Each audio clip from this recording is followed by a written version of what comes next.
you're gonna need your remote control for your garage door opener. And what you're gonna do here is you're gonna press the one you want to program. For my example here, it's gonna be number 1, and your garage door opener at the same time until this starts to blink, telling you that it already programmed. It blinks differently. So we're just gonna go ahead and press this, the first one and the garage door opener at the same time. So it's blinking, and you're gonna know. There you go. You see how it started blinking a little bit faster? That means it's programmed. Okay. So once you got it programmed, you're set.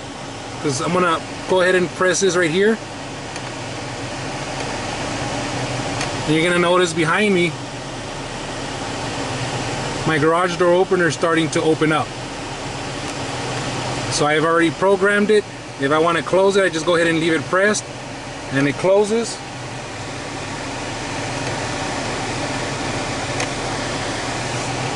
And you'll notice that it'll start closing. So there you go. That's how you program your remote control for your garage door opener from your Dodge 2020 Challenger. If you have any questions or comments, please leave them down below. But once again, thank you for watching, and don't forget to like and subscribe.